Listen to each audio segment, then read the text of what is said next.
bom dia, boa tarde, boa noite, seja muito bem-vinda. Obrigada. Hoje a gente vai para uma conversa incrível com a Juliana. Juliana, que hoje está numa área profissional super interessante, que vai gerar muita curiosidade, que eu não vou dar spoiler, não é ainda, daqui a alguns minutos a gente conta. Juliana, seja muito bem-vinda. Obrigada, é uma alegria Cíntia. imensa ter aqui você nesse espaço, nessa conversa. E eu sempre digo que o Prof. Cresci nasceu quase que naturalmente, né? E traz sempre a alegria do reencontro nosso, né? Nós, professores, e eu me coloco como todos os outros colegas, né? Nesse momento de olhar e falar, nossa, para onde a vida te levou e o que é que você está fazendo e como que foi esse momento, né, do nosso encontro dentro do ambiente escolar, né? Conta para mim, como foi o ensino médio, Juliana? Ensino médio, eu diria que foi, assim, contrastante de uma certa forma, porque ao mesmo tempo que foi um momento da minha vida em que eu descobri muita coisa, eu fui apresentada a ideias novas, a pessoas novas, era um momento que eu também sentia uma falta no sentido de reconhecer quem eu era, uma falta de identificação de uma certa forma, que eu eventualmente só fui encontrar na faculdade. Então, eu diria que, em termos pessoal, tinha essa falta, mas na parte acadêmica, foi um momento em que eu ponderei muito o que eu queria fazer para minha vida, né? Eu acho que o ensino médio é esse momento.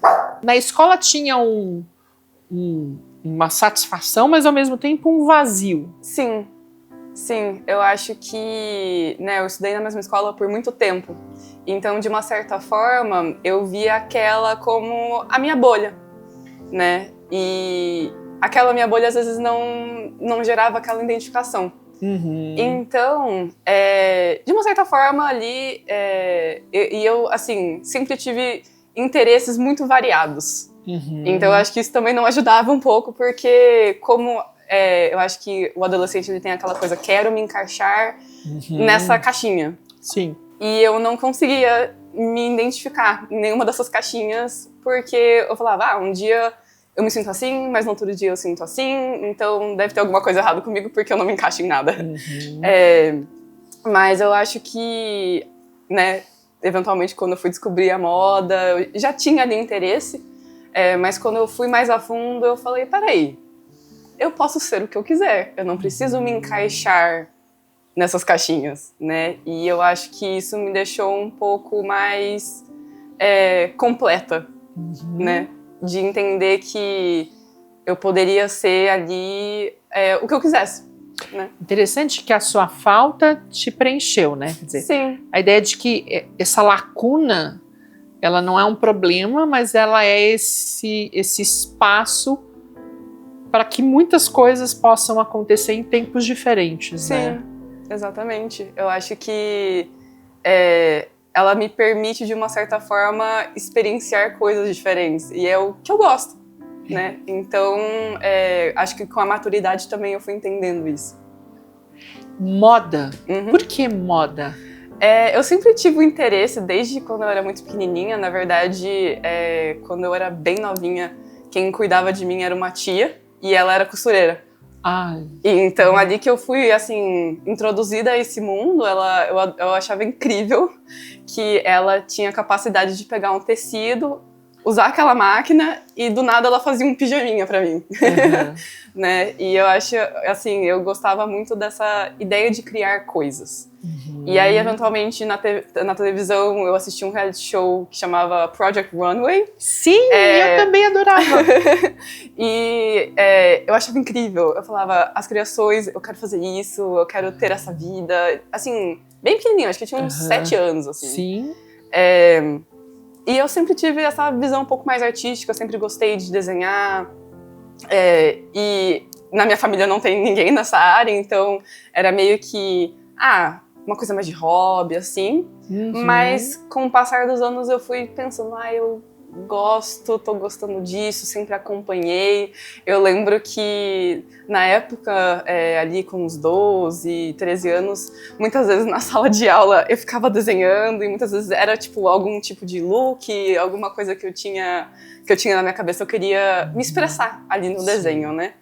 E aí, eventualmente no ensino médio, eu comecei a pensar, não, acho que não posso ir para a área artística porque não vai dar futuro, né? Essa é uma preocupação, né? Sim, e então eu lembro de considerar medicina, considerar direito, considerar mil e uma coisas que não faziam sentido para mim. Aí eu pensei, arquitetura, porque a arquitetura é um pouco mais criativo, mas é o mais aceitável, talvez, ali. Deixa eu fazer uma parte, a gente tem uma conversa no canal com a Heloísa Latorre, arquiteta.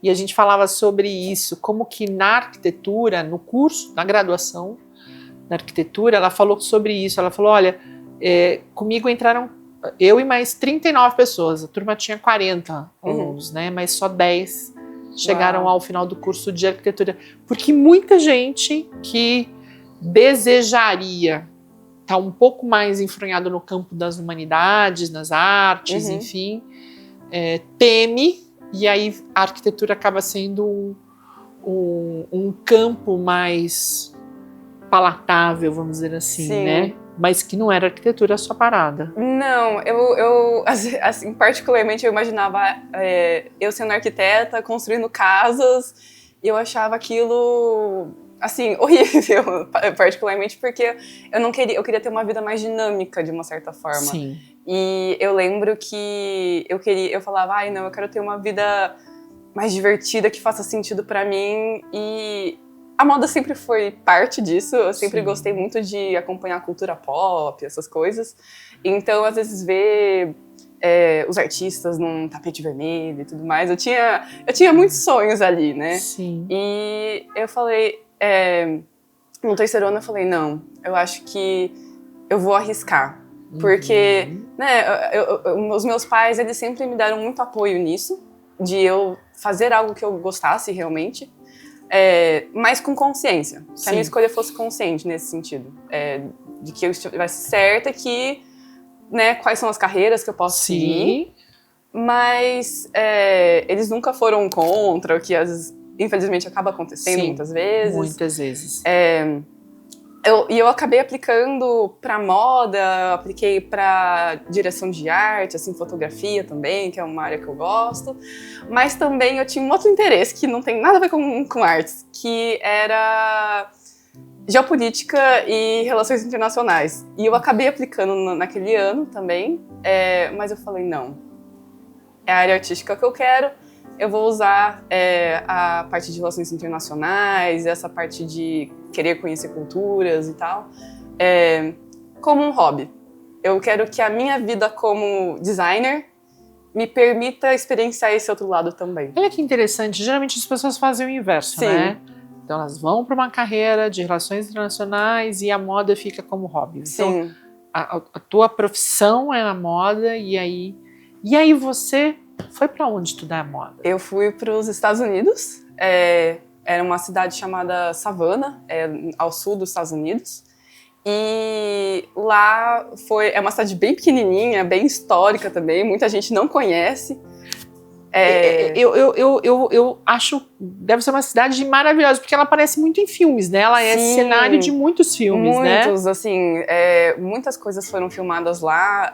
Muitas vezes a gente andava com os meus colegas ali, a gente trombava com uma gravação, a rua estava fechada, a gente tinha que desviar. Encontravam gravações acontecendo lá em Savannah. Sim, teve até uma coisa interessante, eu lembro no meu último ano que uma das minhas amigas ali, ou melhor, uma amiga de uma amiga, ela foi ser babá da filha da Nicole Kidman lá. Nossa! E então, assim, era muito engraçado, porque a gente tinha, de uma certa forma, essa proximidade, né? Entendi. E a faculdade, ela era meio que a dona da cidade também, porque como era uma cidade muito pequena, a maior parte da população ali já são pessoas aposentadas ou, né, estudantes da universidade.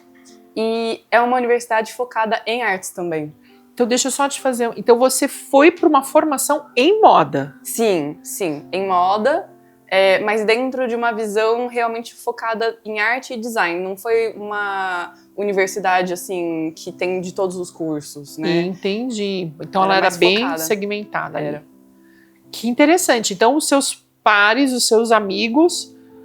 Se não estavam em moda, estavam em uma área muito próxima. Exatamente. Eu tive ali amigos de artes cênicas, de arquitetura, design de interiores, design industrial. Então, era uma gama muito variada. Tinha também o pessoal de filme e television também. Então, e a gente era muito incentivado a colaborar com esses outros cursos, né? Porque moda, ela não só acontece com a roupa, Sim. né? É uma coisa muito visual do todo. Exato. Então, muitas vezes a gente tinha que trabalhar com ensaios fotográficos, então a gente chamava alguém do curso de fotografia para colaborar, porque de uma certa forma, né, acaba acontecendo que todo mundo vai criando um portfólio junto, para eventualmente ali quando você se formar, você tem um portfólio bom, com bastante projetos que você pode mandar para empresas, para produtoras, marcas, etc. E ao invés de você criar algo do zero ali no momento, no final, né? Sim. Então era muito legal essa colaboração também. Deu para aprender muitas coisas. Eu acho linda essa área. Eu penso assim, a moda, ela... Eu me lembro de assistir a um desfile do Ercovitch na TV, não? Enfim. E eu me lembro que eu me emocionei. Né? É uma experiência estética. Sim. Muito, muito interessante. E ela tá... A gente pode contar a história da humanidade através do vestuário, da roupa e dessas representações. Hoje a gente estava fazendo uma conversa com uma ex-aluna que trabalha na área de design, trabalha na área de joias, semi-joias, né? Legal. E ela falava sobre isso, né? A importância deste adereço, né? Desse enfeite e como que às vezes é o detalhe que compõe, né? Toda essa roupa. E obviamente que essa roupa está dentro de um cenário e esse cenário está dentro de uma intencionalidade. Sim. Então ela é como um ponto na água, ela vai formando uma onda que vai atingindo a tudo e a todos. Sim, né? Com certeza. Eu falo que a moda, algumas pessoas falam que eu não tenho estilo. Todo mundo tem. Exatamente. Porque você escolheu aquela roupa, vestir daquela maneira. Exatamente. Né? Por que você gostou dessa blusa branca e não da azul? Sim. Né? Existe ali uma escolha pessoal. Eu acho que o estilo, ele não tá... Eu falo que o estilo e as tendências são coisas diferentes. Muita gente pensa em moda como tendência, Sim. Né? E a tendência é assim, ela faz parte, mas ela não dita. Sim. O pessoal, quem realmente tem ali uma visão mais clara do que gosta, ela não necessariamente vai seguir as tendências, né? Sim. Eu acho que, de uma certa forma, as tendências elas podem ajudar. É uma coisa, talvez, também mais do mercado. Mas eu falo que as tendências elas não podem ditar o que você quer... como você quer se apresentar, né, para o mundo. E a roupa, ela diz muita coisa. Isso é interessante porque, então, a moda ela está muito mais no lugar... numa aproximação, numa parceria com a psicologia, Sim. Né? Quer dizer, quem eu sou, Sim. Como que isso diz, né? Sim. Então, o que eu estou dizendo também, entender que é uma linguagem que é viva e que, então, quando eu coloco um determinado sapato que tem uma determinada sola, você comunica... consciente ou conscientemente ou inconscientemente, estou dizendo coisas, Sim. Né? Sim, e de uma certa forma ali a moda, ela tá ali também para ser experimental. Sim. Né? Eu digo que como eu me vestia há 10 anos atrás não é a mesma forma que eu mudo como eu me visto hoje. E faz parte, eu acho que a moda ela tá aí para ser experimental, eu acho que as pessoas elas não precisam ter um estilo definitivo, porque seres humanos eles não são também definitivos, eles estão em transformação o tempo todo. E eu diria que as roupas elas seguem um pouco isso. Diz assim, se você Assim, e moda eu digo que é o cabelo, a maquiagem, os acessórios, o completo, né? E às vezes eu quero jogar meu cabelo pro outro lado. Uhum. Por quê? Porque eu quero, talvez, experienciar uma coisa diferente. Deixa eu testar, como que eu me sinto, né? Tem muito essa preocupação do como eu me sinto vestindo essa roupa. Porque às vezes eu posso me sentir desconfortável, posso me sentir deslocada, mas também pode me dar força. Sim. Né? Meio que te empodera de uma certa forma. Exatamente. Então ela tem esse link, sim, com a psicologia. É muito interessante. Falando um pouco sobre isso, me veio à mente essa ideia de adequação ou não adequação, principalmente com relação às mulheres, a questão da idade, né? Tudo bem, a moda diz quem eu sou, mas aquilo que eu sou... Existem interdições, né? Você fala assim, gente, isso não cabe. O que não cabe na moda? O que a moda fala, isso aqui não tá combinando? Eu acho que, né, quando você vai aprender moda, você tem sim uma base teórica ali de teoria das cores, você fala muito de silhueta, de roupa, mas assim, não existe barreiras. Entendi. Né? Eu acho que existem essas teorias, mas é como se funcionasse como um guia. Entendi. É tipo assim, ó, você tá querendo alguma ajuda? Vai por esse caminho. Mas eu acho que quanto mais você vai experimentando e se entendendo também, você acaba indo um pouco além. Você fala, e se? E se? E se eu fizesse assim? E se eu fizesse aqui? E eu acho que até os grandes designers, eles fazem isso, né? De querer questionar essas teorias, essas coisas mais fixadas.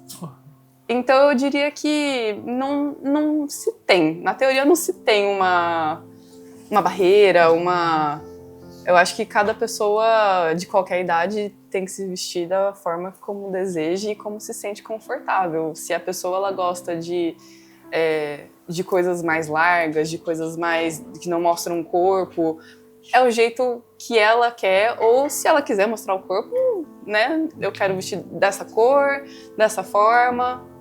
Eu acho que não se tem barreiras. E aí, na sua resposta, me vieram duas perguntas na minha cabeça. A primeira é a seguinte. Então, essa visão, senso comum, de que a moda tem esse caráter mais espontaneista, então tem uma teoria, tem. Onde é que quais são as casas, vamos dizer assim, né? Qual a fundamentação, assim, as casas dentro do campo?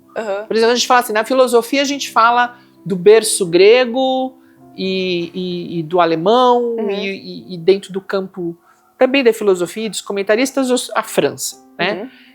Qual é o berço da moda no Ocidente e no Oriente? Eu diria que a moda como a gente entende hoje, ela começou na França mesmo. Na verdade, era um inglês, só que ele fez a carreira na França e ele começou a criar, de uma certa forma, um pouco mais esse prêt-à-porter ou ready-to-wear, né? Porque antigamente eram feitos ali para os grandes reis, a nobreza, tinham ali costureiros que faziam para eles, como um sinal ali de poder, de status e tudo mais.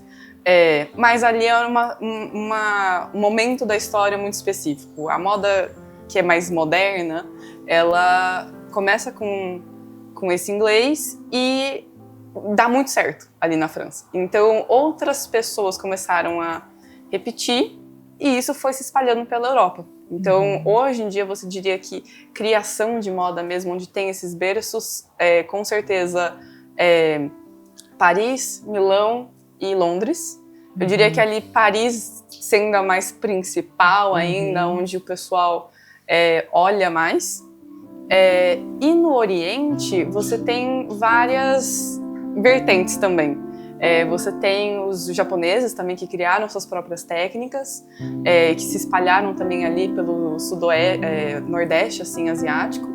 Você tem a Índia também, com a produção de tecidos assim, incríveis, maravilhosos, assim, até hoje é referência.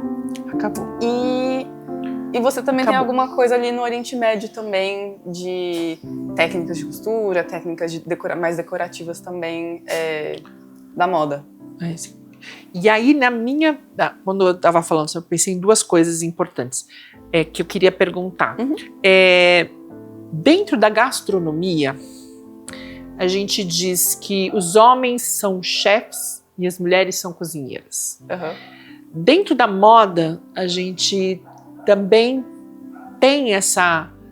Quando a gente fala assim, né, os grandes designers, assim, a gente ainda está falando de um mundo muito masculino que tem como desdobramento, quer dizer, as mulheres não têm tanta visibilidade, é um universo ainda também bastante masculino. É interessante que era até um questionamento na faculdade, né? Porque a maioria, nós éramos uma turma bem grande, assim, acho que eram 80 pessoas, e nem 15% eram homens. Mas, na faculdade, normalmente, você tem um desfile final. E mais de 50% das pessoas que apresentaram as suas coleções finais eram os alunos homens. E isso reflete também na indústria. Então esses 80 alunos que se formaram, os melhores trabalhos são escolhidos para serem apresentados. Isso. Né? Então, dessas 80 pessoas, vamos colocar lá, 20% homens. Sim. Só que nesse desfile... Que é mais limitado ali apresentam tipo 30 pessoas. Mais de 15 eram homens. Então, e isso reflete na indústria, até hoje. Sim. Coisa, né? E esses homens... Porque a moda, a gente tem eu tenho uma visão de que a gente tem uma produção artística mais voltada para as mulheres que para os homens, Sim. né? A maioria ali também dessas coleções que foram apresentadas eram coleções femininas, de roupas femininas. Então, é muito interessante ver, né, tanto no âmbito da faculdade quanto fora, como os designers, os diretores criativos das marcas são os homens, mas sempre fazendo coleções femininas, meio que, assim, né...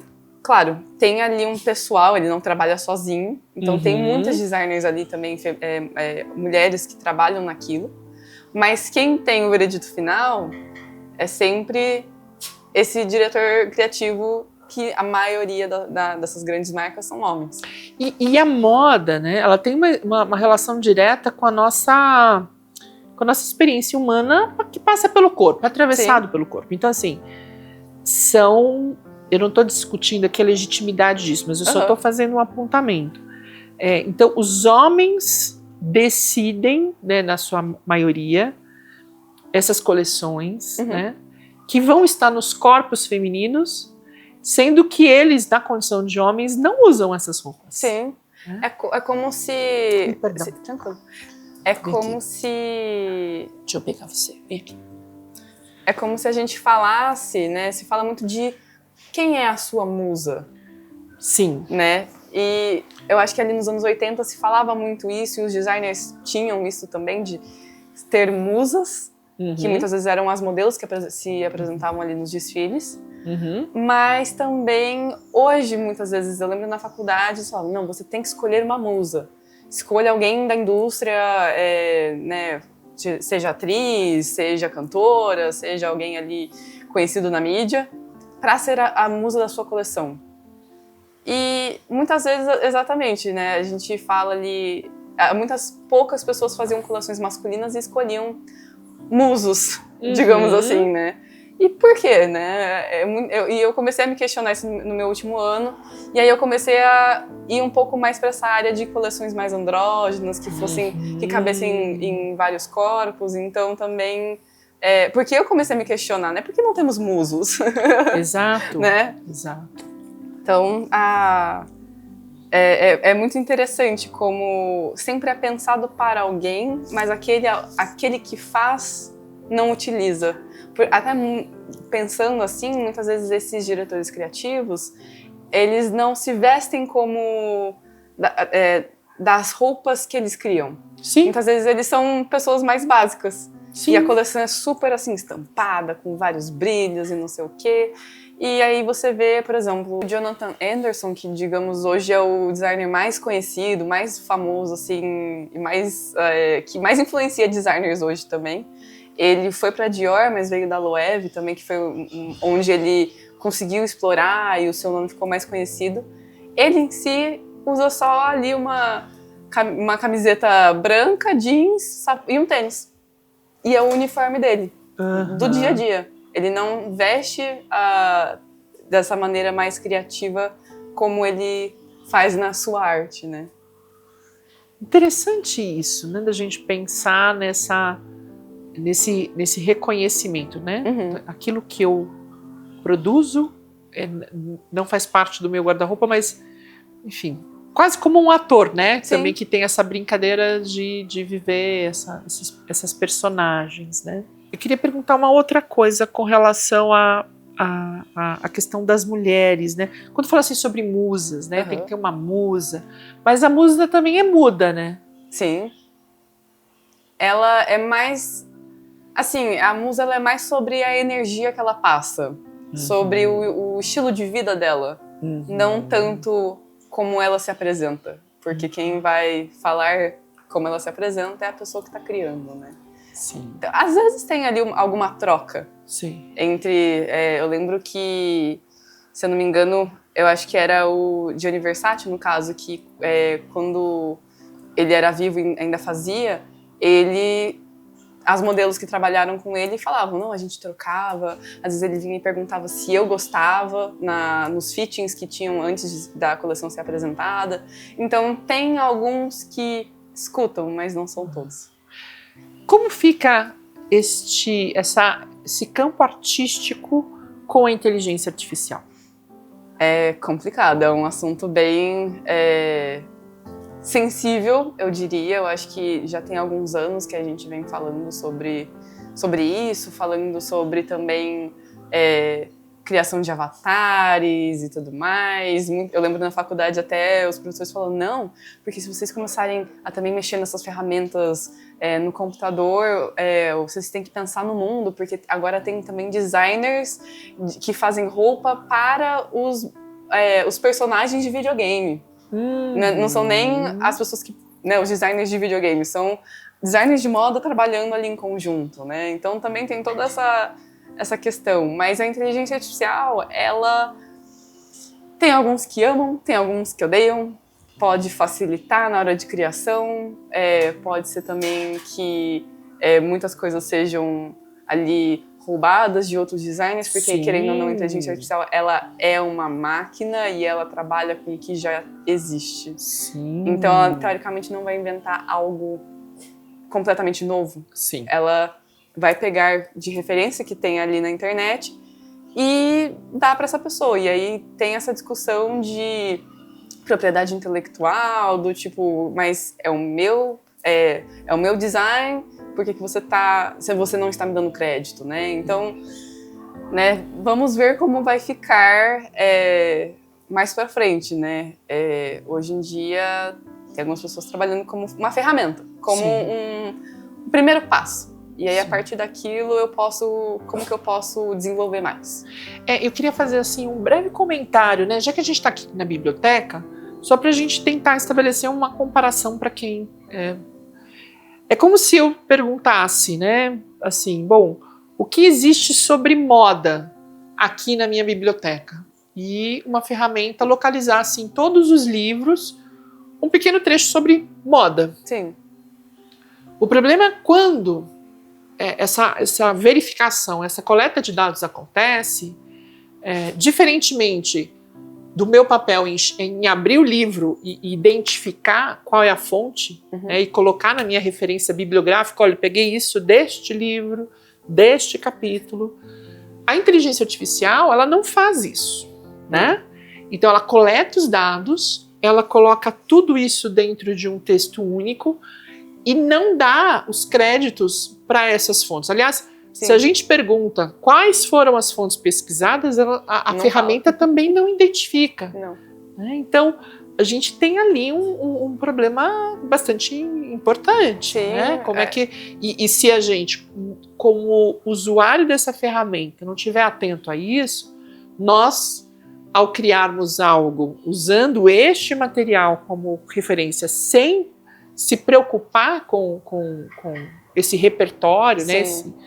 A gente que vai responder, né? Sim, é um problema ético, com certeza. Exatamente, é um problema ético. É um problema ético do qual nós somos vulneráveis enquanto agentes e também como que a gente pode cuidar para aquilo que é direito autoral, direito de criação. Sim. Porque por mais que a gente diga, né, que na natureza nada se cria, né, nada se cria, nada se perde, tudo se transforma, aquela transformação ela tem uma identidade, né?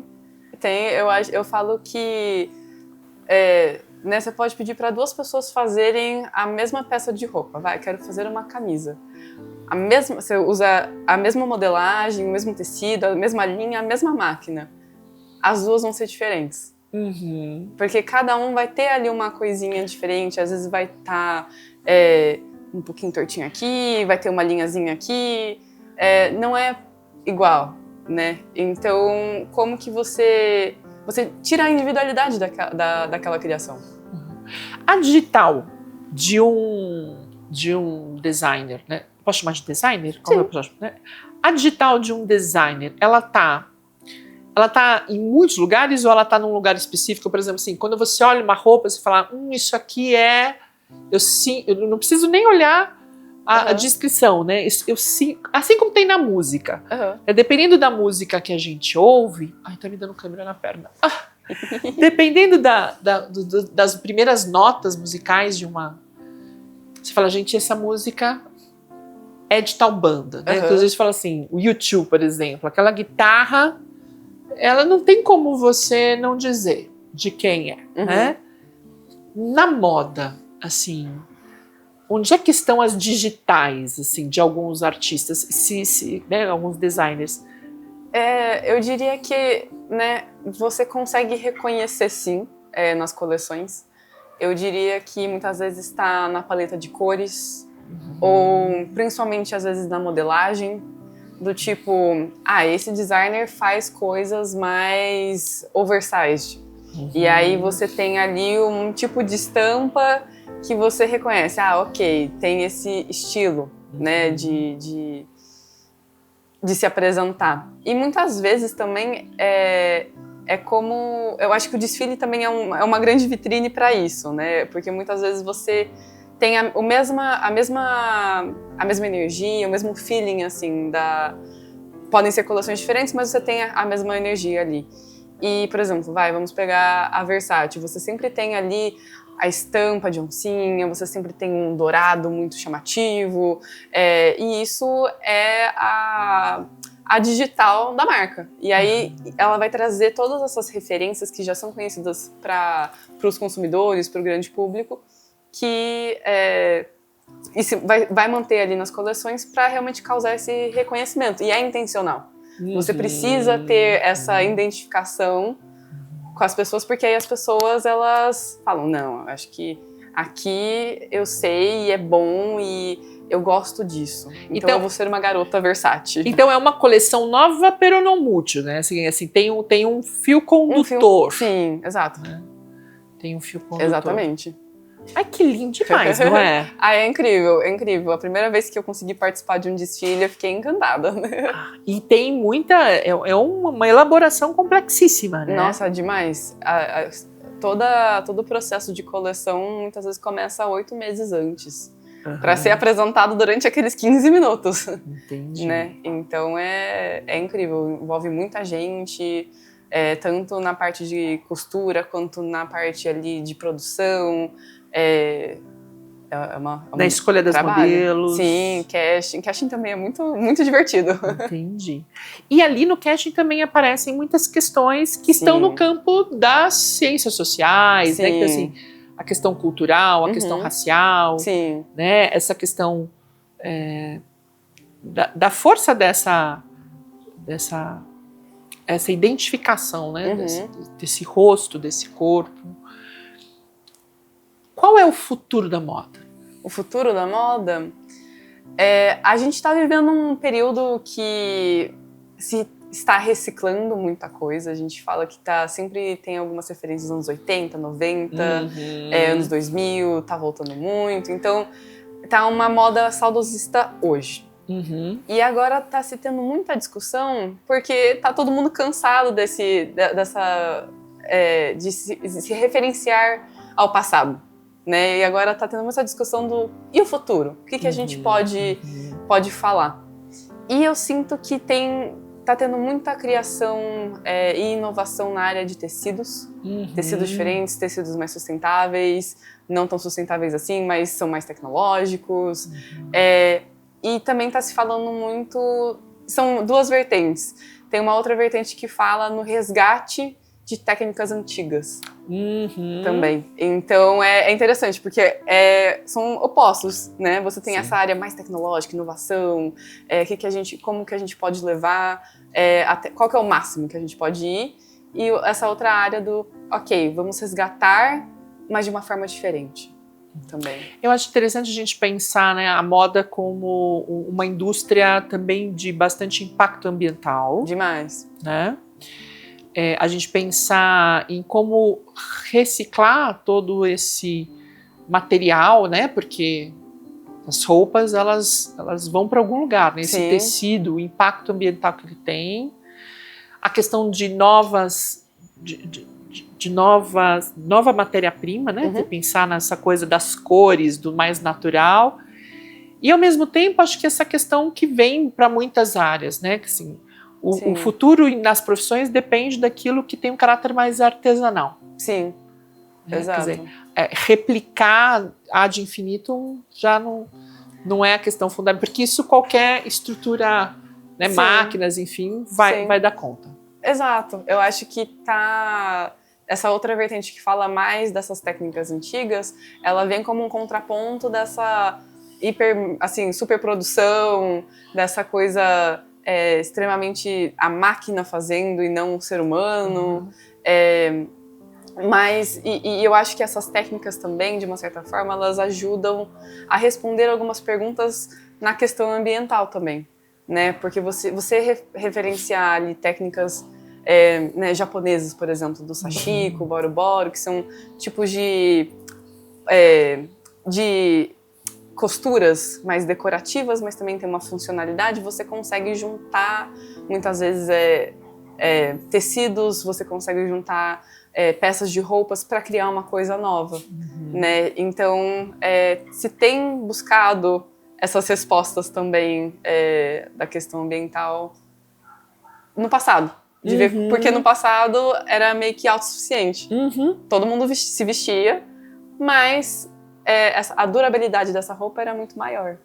Exato. Né? Você tem máquina de costura? Tenho. Você ganhou a máquina de costura da sua tia? Ficou pra você? Da minha mãe, no caso. É uma máquina... Porque o da minha tia era uma máquina um pouco mais antiga ali, e eu precisava de uma máquina que foi até engraçado. Eu comprei aqui no Brasil, mas eu levei comigo na mala. Que legal! Para os Estados Unidos, para eu poder ter ali ela no meu quarto. Você sabe que eu tenho um sonho de ter uma máquina de costura. A minha mãe tinha uma máquina de costura, né, Nino? Mas minha mãe não gostava de costurar. Ela costurava, mas ela sempre falava que era um enfadonho. Isso aqui, isso aqui. E eu sempre tinha essa coisa da costura. Eu falei, gente, né, que é mágico. Eu já ensaiei algumas vezes de fazer curso de corte e costura. É muito legal. Você fez curso ou você aprendeu na faculdade? Eu aprendi na faculdade. Eles começaram do básico até o mais avançado, com técnicas de modelagem, tecido plano, mas também com mulagem. Que você vai construindo a peça de roupa no manequim. E aí depois você passa aquilo realmente para um molde. E foi na faculdade que você vai testando, né? E aí, o que você me conta, Ju? Tem um monte de gente que acha sensacional essa área, né? Quais seriam as suas dicas, assim? O que você recomendaria? Eu recomendaria que até uma coisa que eu fiquei pensando do que eu diria para quando eu era mais nova, que é não ter medo de começar. Porque muitas vezes eu tinha essa pressão na minha cabeça de ai meu Deus, não tá perfeito. Ai meu Deus, eu não sei fazer. Então melhor nem começar, né? E você só vai conseguir aprimorar e chegar e fazer as coisas que você quer fazer se você dá esse passo inicial, né? Então não ter medo de ser iniciante, né? Sim. Eu acho que ali tem essa às vezes preocupação de querer fazer as coisas perfeitamente. Mas eu acho que e assim, querendo ou não, é meio contraditório, né? Porque a gente normalmente escuta que muitas vezes é sobre a qualidade e não a quantidade, mas eu diria que para habilidades manuais é sobre quantidade. Porque aí quanto mais você fizer, melhor você vai ficar. Porque é a repetição, porque é a repetição. E você só vai encontrar certos desafios enquanto você vai fazendo coisas diferentes. Então, se você sempre fizer a mesma coisa ou fizer uma vez, você não vai estar se desafiando. Você não vai encontrar certos problemas e você não vai ter essa resposta. Não vai ser suficiente. Não vai ser o suficiente. E aí, olhando para Juliana lá, sentadinha com 15 anos, na aula de filosofia e sociologia, o que você diria para aquela menina? Eu diria para confiar em si mesma um pouco mais. Eu acho que, como eu falei no início, né, existia ali um certo vazio e eu acho que aquilo, de uma certa forma, me fazia diminuir, de uma certa forma, mas que tudo bem gostar das coisas que você gosta, tudo bem você não ter as respostas, que é um processo e é a vida que vai te indicando, né? Então, não ter pressa para se encontrar. E hoje, a Juliana, olhando, né, no alto da sua formação, qual é o caminho que espera a Ju? Bom, eu gosto muito de desafios no sentido de recomeçar, né? Eu recomecei muitas vezes, tanto profissionalmente quanto pessoalmente. Já trabalhei em várias áreas da moda, mas eu me vejo ali tendo ali uma carreira na parte de criação, na parte de arte, de direção de arte. Quero chegar em certos lugares. Eu acho que, de uma certa forma, acho que todo criativo é meio movido por causa dos seus sonhos. Sim. Eu tenho ali uma visão da onde eu quero estar. E até é engraçado porque às vezes você se esquece do seu sonho e do porquê você começou. Sim. E então, esse ano até teve um momento ali no ano que mexeu muito comigo, porque eu senti, caramba, eu tava me esquecendo do porquê eu comecei, do meu sonho, né? E quando você tem ali, você se lembra do porquê você começou, aquilo te move mais. E eu também tenho um certo sonho também em lecionar. Olha que legal. A moda, no caso. Sim. E é uma coisa até que, né, eu vou começar um mestrado, então pensando também nessa possibilidade. Eu venho de uma família com muitos professores, então sempre eu gostei dessa área também, e eu acho que, quem sabe mais pra frente também não vou estar na educação. Isso mesmo, cativar, né? Porque tem um brilho no seu olhar, tem uma vontade. E encontrar isso, né, esse olhar, e alimentar com este olhar outros projetos, outros caminhos. Exatamente. Acho que os professores que eu tive na faculdade também, eles um particularmente que eu falava até que era o meu pai da moda, no caso, de tanto que a gente se deu bem, assim, a gente falava a mesma linguagem, e quanto aquilo me motivou e mexeu comigo. E eu sinto que eu gostaria também de talvez provocar isso em pessoas mais jovens, a se encontrar também e se entender como uma pessoa criativa. Querida, obrigada por essa entrevista maravilhosa. Obrigada, foi incrível. Foi uma honra. E quanta coisa a gente aprendeu, quanta coisa a gente pode refletir Sim. E tomara que você que assistiu, e eu vou levar isso comigo, né? Nunca mais eu vou olhar a moda do mesmo jeito. Sempre achei interessante, mas isso traz outros parâmetros para o nosso olhar e até para a gente escolher as nossas roupas, né? E se perceber qual é o nosso estilo. Não ter medo de tentar. Não ter medo de tentar, é isso. E que a gente possa... A moda é uma coisa que nos resgata para um aspecto importante nesse mundo das telas, que é o corpo. Sim. Né? E entender que ele pode ser como ele for. Sim. Não precisa de uma determinada métrica para que aquela roupa fique interessante. Exato. Na verdade, a métrica é a nossa vontade. Exatamente. O bonito é a expressão da pessoa. Bacana. Ai, que demais! Adorei essa conversa! Se você chegou até aqui, curta, compartilhe, distribua esse vídeo incrível com todo mundo que você conhece. Te vejo na próxima. Até!